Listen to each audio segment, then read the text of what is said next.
Hello and welcome to the evening review. I am your host, Glenora Shipura. In today's episode, we are taking a look at a multidisciplinary artist. Her name is Jakobina Gideon, and we are going to take a look at the behind the scenes of what goes into her work, her journey so far, the challenges that she has overcome, and of course, her triumphs. Good evening, Jakobina. How are you? I'm doing all right, Glenn. How are you? I'm great. Now, for the viewers out there watching you and they don't know what you are about, could you just give us an introduction of what you do and what you are passionate about? All right. So my name is Jakobina Gideon. I am a artist. I've been doing art pretty much all my life. I have dabbled in different fields such as biomedical science and architecture. Um, but fundamentally, what I do is, or what I stand for, what I represent, is the embodiment of freedom of Black people and of Black women specifically. Um, I am here to represent my lineage. I am here to express and honor God. I am here to enjoy all the facets that comes with being a Black woman. It's the one thing that I love that just brings me joy. I am grateful for it every day. And as an artist, that's the one thing that I express. My work shows my Blackness. If you look at my work, I don't think there's a doubt in anyone's mind that I am Black. And that is just the main expression of my work, to say that I am proud, I am happy, I am honored, I am privileged to be who I am in this body, to have the lineage and the heritage that I have, that I'm coming from, as a Ndonga girl, as a Namibian woman, as a Black woman, as an African. Yeah, that's what I'm about. Very interesting, and I also love the take saying that your work is an expression of yourself and also a celebration of not only yourself but the community that you come from. How did your creative journey begin? Was it something you always knew you'd pursue, or did it just kind of find you later on in life? I've been creating ever since I can remember. I always say that my first artwork was like an abstract when my mom gave birth to me. That was my first artwork in life. But the earliest memory that I have in terms of being inspired in terms of creating was because of my brother. My brother used to draw on walls like graffiti and stuff. And having that he's my brother and he lives in the same house as me, I saw him do it and I was like, I can do that. So I started doing little doodles, little drawings. Back in the day, you fold the paper and you draw a dog, and then when you move the paper like this, it looks like the dog is running. So I would draw those, and my peers thought it was really cool. So I started selling them for like 50 cents or so. So that's pretty much, I think, the most like memory I have in terms of being inspired. The first memory I have in terms of being inspired. So up un- since then, I've tried so many things. I've just been trying so many mediums. I didn't even know what I was doing, to be honest. I was just trying to create a beat with a drum, and I would use a tin and I would make a drum. I would try to sculpt, and I didn't have clay, so um what is it, dissolve newspapers and use that to kind of create uh, a lamp. I was just trying. I remember the first time I had an encounter with paint, it was watercolor paint. And I didn't know about watercolor paper. So I was trying to paint on normal paper and it kept ripping and it got so wet and soaky because it couldn't retain the water. Um, and I was so frustrated, and I was like, I want to paint. I want to paint. I was just so fascinated by color. So since then, I've just been doodling in summary books in high school and in university as well, until I started studying architecture, and then I got more of an understanding in terms of what art is, and the industry, and just art as a medium that can actually change lives and have impact. And yeah, that's when I started exhibiting at galleries as well, finding mentors, and yeah, here we are. Well, that's so interesting, the fact that you studied architecture. I actually wanted to ask, was it a little bit of a difficulty finding the structure within architecture? I might imagine, of course, I'm not an architect or, know much of the space, but I know that there is some form of like structure, whereas most artists have like this free flow. I'm just feeling inspired today, and I just feel like throwing paint on the canvas and what comes of it. I don't know yet till I'm done with the project. So, how did you find that balance between the two worlds, if I may say? I didn't. I didn't. That's still a struggle that I have till this day to kind of, for me, it's a matter of not just balancing structure and lucidity in a sense, but balancing my masculine and my feminine, you know. And at that particular stage when I was studying architecture, I was very much in my feminine. I was very much in my masculine in terms of like being very rigid and structured. So it did help me, but at that point my femininity was really screaming at me to come out, because I've growing up, I think the first sort of um representation in terms of energy was masculinity, because I grew up with my dad. So I was a boy before I became a girl or a woman, So I was always in my masculine. So it made it easy to get into the school, but to maintain it, it wasn't honoring my femininity, and she was fighting. She was fighting to be loose. So it was really quite difficult, I will say. Yeah, it was really a very challenging time and period. And I find myself now honoring that structure with much more ease, because I'm now much more grounded in my femininity. So the integration and the embodiment of two, this is literally the time where I can really say that I am fully integrated, and I'm happy to serve both sides. So it's no longer a clash, but this beautiful play of, giving myself a little bit of structure and then letting loose, because my thing is freedom. My why in life is freedom. I work so I can be free, so I can choose the things that bring me joy and do them, so I can own my time, so I can choose who to love, so I can choose who to give my body to, so I can choose what to do or choose not to do nothing at all as well. So it was definitely challenging. I'll definitely say that it was not easy. Yeah, I can imagine. I think most artists, and I'm putting myself in the bucket, really do struggle with those two energies. And it's so great that you also name them as the feminine and the masculine energy. And the fact that it's two energies that we all are comprising of, and you need to find that balance within, yourself. What would you say is your main form of expression, and why that one? I wouldn't necessarily say that I have one particular one, but I will say three. There's three things I can't live without.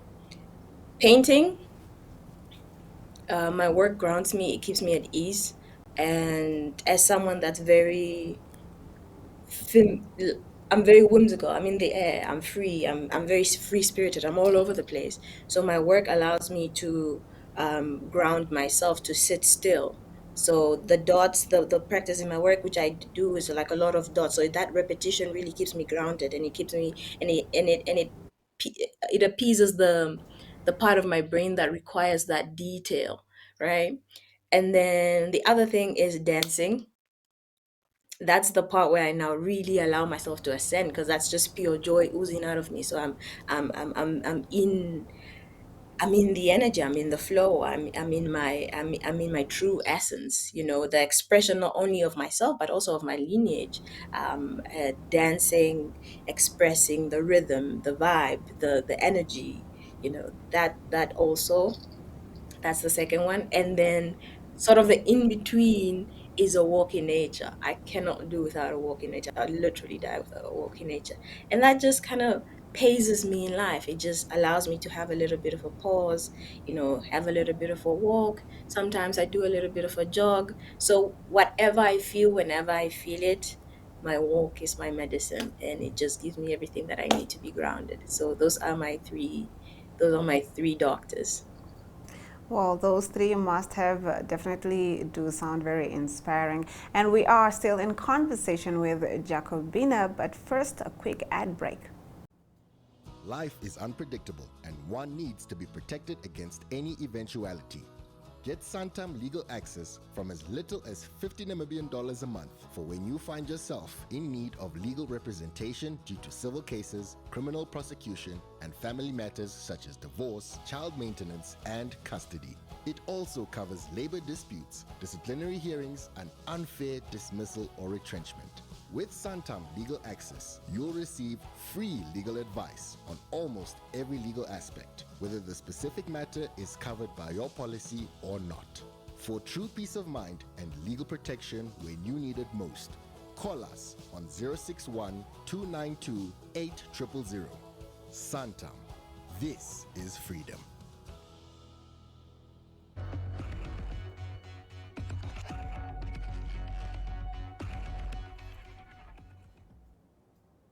We're still in conversation with Jakobina, and before the break, we did get to hear a little bit about her background. She is a multidisciplinary artist, and we are continuing that conversation.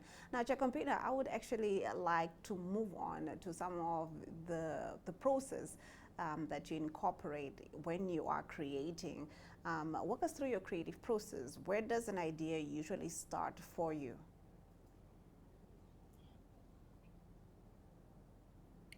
So with my artwork, um, I express how I feel.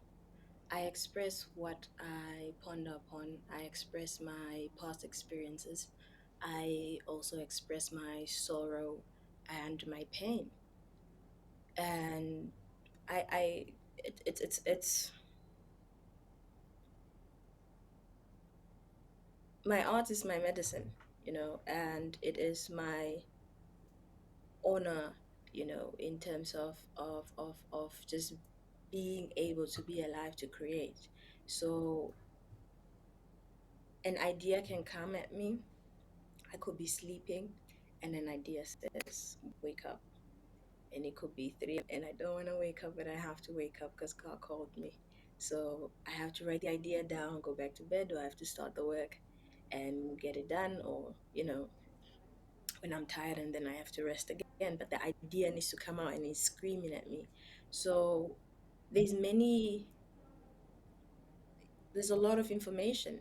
It's my life, it's my parents' life, it's my seven siblings' lives, it's my nieces and my nephews, it's the world, it's the community that I live in, it's Namibia, it's Africa, it's the entire world, it's my experiences in all of those communities, in all of those spheres. So all of that information, imagine all of that information is in my head, and I don't know where to start. So there's only God that can tell me this is where you need to be focused on. Or sometimes within myself, I also feel quite, um, I guess, a strong sense of injustice in some particular um, ways. In terms of particular issues, and I feel my need to express that. So that's also where my inspiration comes from as well. And also my experiences, just to show who I am, and where I come from and what I stand for. Because I believe as we are on this earth, we are also documenters of our own lives and the lives of the people before us. So we are also the ones documenting for the future. So if my child were to come and ask me and say, "Who are you?" or wonder who I am, and I'm long gone, they can look at my art and see a piece of me. My nieces can do the same. My brothers can do the same. The people in my community can do the same. So I guess I see myself as an open book to fully express what's within me, so that there's nothing left when I die. I don't want to die with nothing. So all of it is out in the world. I'm always going to push myself and face vulnerability in the eyes, and face fear in the eyes, and and face my doubt, so that I can be able to do just that. Wow, I love that. I think it goes right in line with what's the saying? Do not go to the grave with your music still in you, meaning that you have to do what you're passionate about, and express yourself to the fullest capacity, like you just mentioned. Speaking of being an artist, how important is it for you to reflect the times in your art pieces? Like I'm talking about, this is what's going on in my community, and I need to reflect this as well in my art. Is it something that you partake in, or you are more concerned with, this is where this idea took me? You know what I mean? How's that for you? How's that process for you?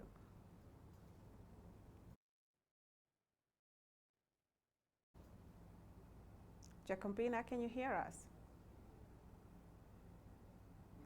Jacobina, can you hear us?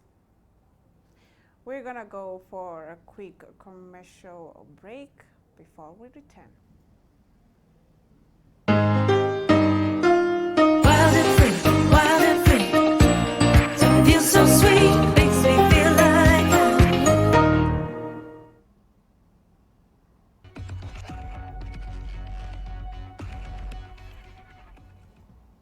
We apologize for the technical difficulties we experienced earlier. Jacobina, can you hear us? Okay, I think I'm glad to see you this time around. I'm just making sure that you can still hear us, Jacobina. I can Awesome, still hear awesome. you. So, as I was saying right before we had some difficulties, how important is it for you as a creative to reflect the times that you're living in? As a creative, and as an artist who's not doing this because I can, but more so the calling to me, being an artist, that's automatically the responsibility of being an artist. You know, you are born in this particular time, you are born in a particular community, you're born in a particular country, you're born in a particular family, because that's what you are. Being born in a I think the internet is a little bit sporty. Just recount what you just said for us very briefly, though, for the sake of time. be an artist, you are automatically called to. I can hear you. You can hear me. This short commercial break, we just want to make sure that we iron out some of the technical difficulties we are having. Life is unpredictable, and one needs to be protected against any eventuality. Get Santam legal access from as little as 50 Namibian dollars a month for when you find yourself in need of legal representation due to civil cases, criminal prosecution, and family matters such as divorce, child maintenance, and custody. It also covers labor disputes, disciplinary hearings, and unfair dismissal or retrenchment. With Santam Legal Access, you'll receive free legal advice on almost every legal aspect, whether the specific matter is covered by your policy or not. For true peace of mind and legal protection when you need it most, call us on 061 292 8000. Santam. This is freedom.